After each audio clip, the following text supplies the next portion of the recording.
Bismillah, Assalamualaikum warahmatullahi wabarakatuh. Alhamdulillah, wassalatu wassalamu ala rasulillah wa ala alihi wa sahbihi wa man walah, amma ba'du. Kepada para pendengar, semoga yang mendengar ni berada dalam rahmat Allah Subhanahu wa taala dan dikurniakan kesihatan dan juga afiat, insya-Allah. Allahumma amin. Jadi untuk kali ni kita akan mempelajari berkenaan dengan teknik ataupun cara membuat ayat. Okey, cara nak buat ayat yang betul, yang ringkas. Okey, ni belum ayat panjang lagi. Okey, ni ayat yang ringkas, yang pendek dan betul. Okey. So, tolong perhatikan cara dia. Tolong perhatikan cara nak buat ayat. Okey.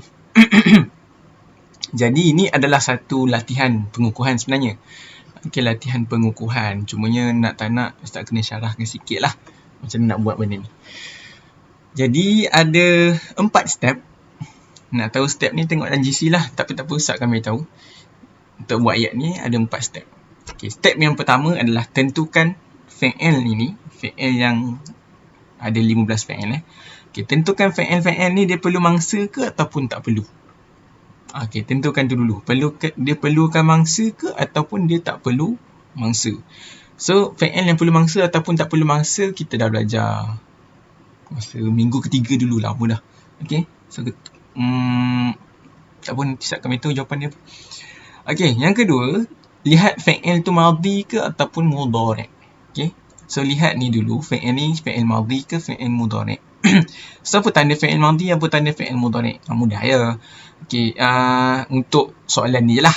Okey, untuk soalan ni fi'il mudhari' biasanya dia tak terlepas daripada huruf tambahan di awal. Apa dia? Huruf tambahan di awal. Maknanya dekat awal fi'il tu mesti ada, dia akan ada salah satu daripada huruf ini. Apa dia huruf tu? Ya, ta, alif dan juga nun. Ada 4 huruf. So, kalau di awal fi'il tu ada 4 huruf ni, ya, ta, alif, nun, maka kebiasaannya dia adalah fi'il mudhari'. Faham? Dalam ni insya-Allah dia fi'il mudhari'. Pastikan dia ada ya, ta, alif, nun. Ya, ta, alif, nun di awal. Itu mandakan dia fi'il mudhari'. Fi'il madhi, apa tanda dia? Tandanya dekat awal dia tak ada ya, ta, alif, nun. Tapi di hujung dia ada tambahan. Dia ada tambahan. Kalau kadang-kadang dia tak tambah apa-apa. Kalau duhwa fa'ala, dia tak tambah apa-apa. Kalau di hiya, dia akan tambah fa'alat, dia tambah ta maftuhah. Contohnya apa? Ni dia contohnya. Nampak? So ini fi'il madhi. Ingat ni fi'il madhi. Ni ya ataupun ta, alif, nun tak ada di awal. Di hujung pun tak ada tambahan apa-apa. So ni apa? Ni fi'il madhi untuk huwa. Okey, faham? Faham tak? InsyaAllah faham. Yang ni fi'il mudhari'. Nampak sebab ada apa? Dia ada ya. Ni fi'il mudhari'. Dia ada ya. Okey, tu step kedua. Tentukan dia fi'il madhi ataupun fi'il mudhari'. Step pertama tadi apa? Tentukan fi'il tu perlu mangsa ataupun tidak perlu mangsa. Okey. Okey, nombor 1 tadi, fi'il yang perlu mangsa ataupun tak perlu mangsa. Okey, teruslah Ustaz bagi jawapan. Yadhhabu fi'il yang tak perlu mangsa, yata'allamu perlu mangsa, qara'at perlu mangsa, kharaja tak perlu mangsa, dakhala tak perlu mangsa, hamala perlu mangsa, ibtasamat tak perlu mangsa, tafrahu tak perlu mangsa, tal'abu perlu mangsa, akala perlu mangsa, syaraba perlu mangsa, ghasalat perlu mangsa, yaghtasilu tak perlu mangsa, sa'ada perlu mangsa, tatbakhu perlu mangsa. Okey. So siapa nak tahu perlu mangsa tak perlu mangsa, sila tengok video ni, sila ulang-ulang kali. Ni YouTube upload dalam YouTube. Okay, so step pertama tengok fi'il ni tadi perlu mangsa ataupun tidak. Step kedua tahu dia ni fi'il madhi ke fi'il mudhari'. Dan step yang ketiga adalah sila tentukan dia lelaki ataupun dia perempuan. Kalau ini fi'il mudhari', tanda dia lelaki adalah ada ya di awal. Dalam soalan ni je. Okay, dalam soalan ni je. Ya di awal. Kalau dia fi'il mudhari', tanda dia perempuan, dia ada ta di awal. Contoh. Dalam soalan ni je. Okey. Kalau untuk fi'il madhi, kalau dia lelaki, dia tiga huruf lah. Dia tak ada tambahan apa-apa di awal dan dia tidak ada tambahan apa-apa di hujung. Tu fi'il madhi lelaki. Kalau fi'il madhi perempuan, dia tak tambah apa-apa di awal. Ya, ta, alif, nun. Dia tak tambah apa-apa macam ni kan. Ni alif ni dia bukan alif hamzah. Dia kalau alif hamzah tu baru fi'il mudhari'. Tapi yang ni alif saja, dia bukan fi'il mudhari'. So dia tambah apa di hujung ni? Dia tambah ta maftuhah, dia tambah ta. So menandakan ini adalah fi'il madhi. Kenapa fi'il madhi? Sebab di awal dia tak ada tanda fi'il mudhari' dan di hujungnya ada ta. Dia adalah fi'il madhi perempuan. Okey, itu caranya nak tahu. Laki tadi dah sebut belum? Dah kot. Okey. So itulah nak tahu cara dia laki atau perempuan, dia fi'il madhi ke fi'il mudhari'. Fi'il madhi mudhari' laki dan perempuan. Dan step yang keempat yang awak perlu buat adalah sila buat ayat mengikut qalib yang telah disediakan. Mana qalib tu? Ni yang atas ni. Warna biru ni, warna merah. Ni qalib yang Ustaz sediakan untuk awak buat. Sila buat ikut qalib ni saja sebab Ustaz ayat pendek dan cantik. Yang tu betul lah. Okey, so bila nak pakai qalib ni? Dengar elok. Qalib warna biru ni, isim fi'il isim dipakai pada fi'il yang perlu mangsa. Dengar, yang perlu mangsa. So, sebagai contoh, kita conteng sikit. Okey, sebagai contoh. Mana fi'il yang perlu mangsa? Tadi saya kata ni, ya ta'alamu kan? Maksud ya ta'alamu ni belajar. So, ikutlah qalib ni. Yang pertama, isim. Ya ta'alamu ni tentukan dia lelaki ke perempuan.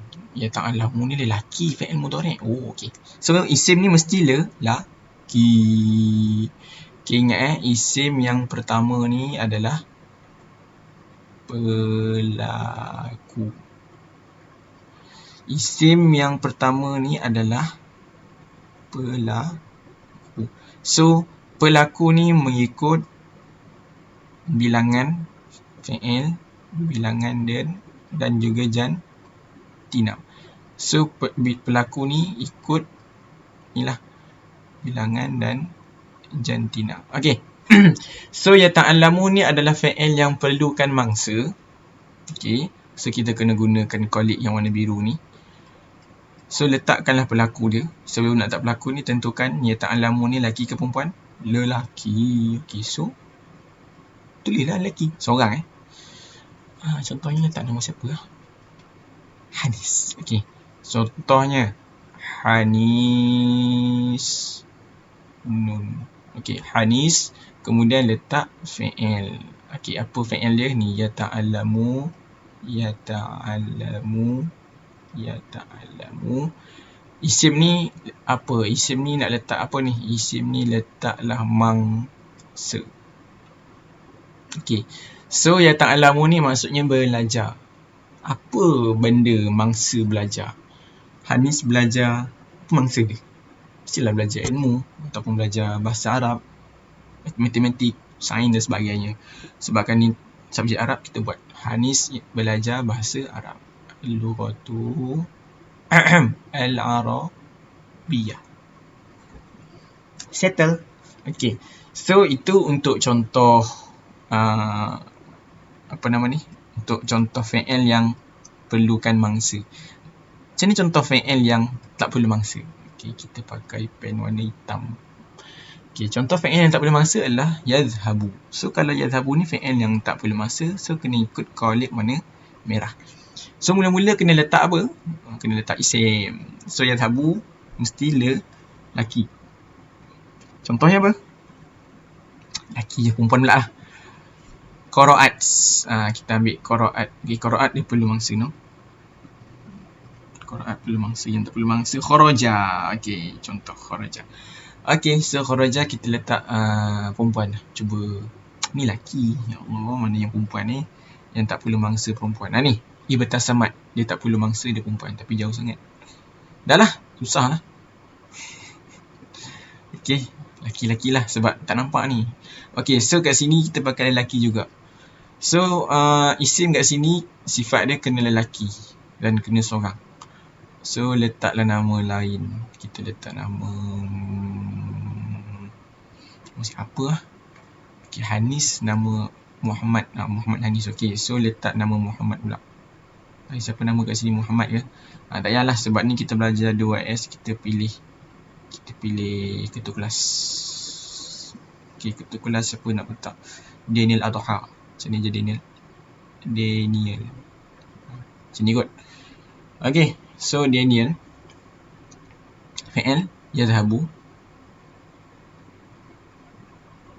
Huruf. Okay, huruf ni letaklah apa-apa huruf. Okay, yazhabu ni maksud dia apa? Pergi. Okay, yazhabu ni maksud dia pergi. Okay, so Daniel pergi. Pergi mana? Sebutlah pergi ke. Kan? So, ke dalam bahasa Arab, ila. Pergi ke sekolah dalam bahasa Arab, al-madrasah. Daniel adalah isim, yazhabu adalah fi'il, ila adalah huruf dan madrasah adalah isim. So, siap. Inilah cara nak buat ayat yang pendek dan betul. So, tolong latih benda ni. Jangan buat ayat yang panjang-panjang tapi basic macam ni pun tak tahu dan salah. So, rugilah markah nanti. Okay, so awak boleh buat 15 ayat yang seterusnya. Ada lagi 13 lagi lah ayat yang awak boleh buat. Okay, jadi sekian. Assalamualaikum warahmatullahi wabarakatuh.